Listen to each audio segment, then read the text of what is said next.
Hello everyone, कैसे हैं आप सब। एक बार पुनः सी कोचिंग क्लासेस पर स्वागत है। आज हम बात करेंगे बच्चों मिश्रण और यौगिक में अंतर काफी महत्वपूर्ण है, जिसे आप लोगों को अच्छे तरीके से तैयार कर लेना है। वैसे तो जिसे परिभाषा आता है, मतलब जिससे परिभाषा बन रहा है, वो आसानी से मिश्रण और यौगिक में अंतर लिख सकता है, लेकिन इसके थोड़ा डीप में चलेंगे और आपको याद कराने की कोशिश करेंगे कि आपको एक ही बार में ये क्लियर हो जाए। जैसे बच्चों आप लोगों को पता है कि दो पदार्थों को हम मिलाते हैं तो आपका मिश्रण भी बनता है और यौगिक भी बनता है। मतलब कहीं ना कहीं दो या दो से अधिक पदार्थों का जो आपस में मिलाव है, यानी दो पदार्थों को हम मिला दें, दो से अधिक पदार्थों को मिला दें तो आपका मिश्रण बन जाता है और यौगिक भी बनता है। ठीक है, तो अब ये यौगिक और मिश्रण में डिफरेंस क्या है। जैसे आपने चावल में गेहूं मिला दिया, चावल में गेहूं मिलाया तो ये आपस में मिल तो गए हैं, लेकिन ये आपके मिश्रण है। लेकिन वहीं पे कार्बन और ऑक्सीजन को मिलाया तो कार्बन डाइऑक्साइड बन गया, तो वहां पे आपका वही यौगिक बना लिया। जैसे ऑक्सीजन और H2 मतलब हाइड्रोजन मिल गया और ऑक्सीजन मिल गया तो पानी बना लिया, तो आपका यौगिक है। तो जब हम बात करते हैं कि दो पदार्थों को आपस में मिला दिए, कोई निश्चित मात्रा नहीं है, यानी अनिश्चित मात्रा है, तो जब दो या दो से अधिक पदार्थों में एक अनिश्चित अनुपात में संयोग होता है, मतलब दो पदार्थों को आपस में मिलाया हमने और उसमें अनिश्चित अनुपात में संयोग हो, कोई उसका फिक्स मात्रा नहीं है, तो आपको वो मिश्रण बनाता है। लेकिन जब यौगिक की बात करते हैं तो जैसे आपने कार्बन लिया और कार्बन के साथ ऑक्सीजन को मिलाया तो कार्बन डाइऑक्साइड बना।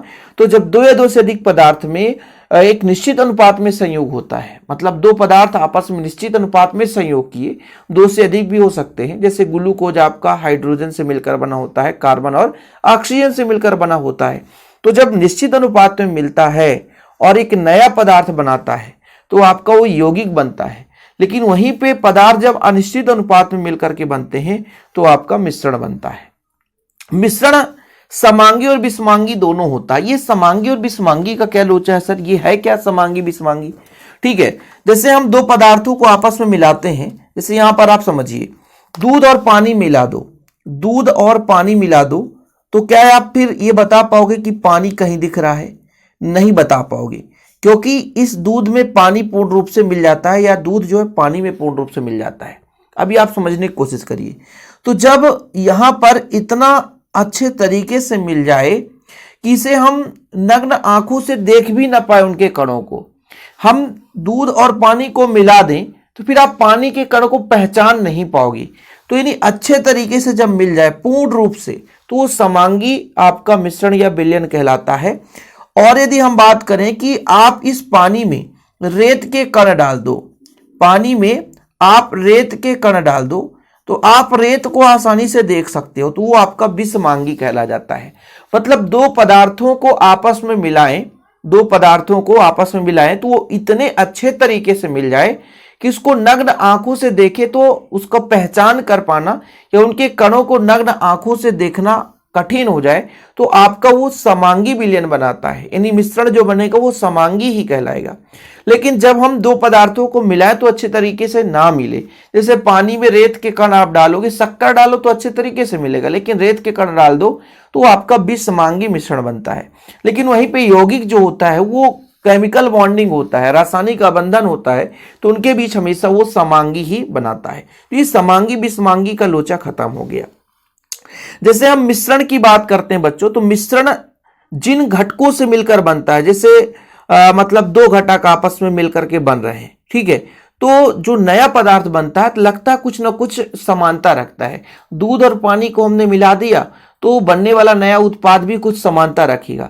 लेकिन यदि कार्बन और ऑक्सीजन को मिलाया हमने और बना ले कार्बन डाइऑक्साइड, तो कार्बन और ऑक्सीजन का कुछ अलग व्यवहार था, कार्बन डाइऑक्साइड का व्यवहार अलग होता है, इसलिए उनके गुणों में भिन्नता आ जाती है।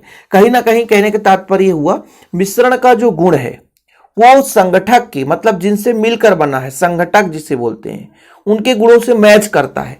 लेकिन यौगिक की यदि बात करें तो यौगिक का जो गुण है उस संगठक के गुणों से मैच नहीं करता, मतलब थोड़ा सा भिन्नता पाया जाता है। अब जैसे मिश्रण को हम यदि आसानी से मिला सकते हैं तो आसानी से पृथक भी कर सकते हैं, लेकिन यदि हम यौगिक की बात करें तो उसे आसानी से या यांत्रिक विधियों द्वारा पृथक नहीं किया जा सकता, प्रायोगिक ही विधि हम करेंगे प्रयोग। ठीक बच्चों, तो दो या दो से अधिक पदार्थों को जब किसी भी अनुपात में मिलाते हैं तो मिश्रण बनता है। और यौगिक की बात करते हैं कि जब दो या दो से अधिक पदार्थ को एक निश्चित अनुपात में मिलाते हैं तो रासायनिक क्रिया के फलस्वरूप यौगिक बनता है। हमने कहा मिश्रण समांगी भी होता है, विषमांगी, अच्छे तरीके से मिल भी सकता है और नहीं भी मिलता, लेकिन यौगिक हमेशा समांगी होता है। इसमें इधर उधर सोचने की जरूरत नहीं है। मिश्रण का गुण उसके संघटक मतलब जिससे मिलकर बना है कुछ ना कुछ समानता रखता है, लेकिन यौगिक में नहीं। यौगिक में आपने कहा कार्बन और ऑक्सीजन मिला तो कार्बन डाइऑक्साइड बना, कभी ये समानता नहीं रखता बच्चों, ये चीजें आपको नोट रखना है। मिश्रण के संघटक पदार्थों को सरल यांत्रिक विधियों द्वारा पृथक किया जा सकता है, क्योंकि आसानी से मिलता है इसलिए आसानी से पृथक हो सकता है, लेकिन यौगिक के संघटक के तत्वों को सरल यांत्रिक विधियों द्वारा हम पृथक नहीं कर सकते। 4 अंतर यूं आसानी से याद हो गया होगा। 5वां है विषमांगी मिश्रण बनाते समय कोई ऊर्जा परिवर्तन नहीं होता, लेकिन समांगी मिश्रण बनाते समय ऊष्मा का उत्सर्जन या अवशोषण होता है। अर्थात विषमांगी का मतलब पानी में रेत डाल दो, विषमांगी मिश्रण बन जाता है, इसमें किसी प्रकार से कोई ऊर्जा परिवर्तन नहीं होता, ठीक है। लेकिन जैसे ही हम समांगी बनाते हैं मतलब अच्छे तरीके से वो मिल जाए तो या तो ऊर्जा देना पड़ता है या तो उससे ऊर्जा लेना पड़ता है, ये चीज हो जाता है।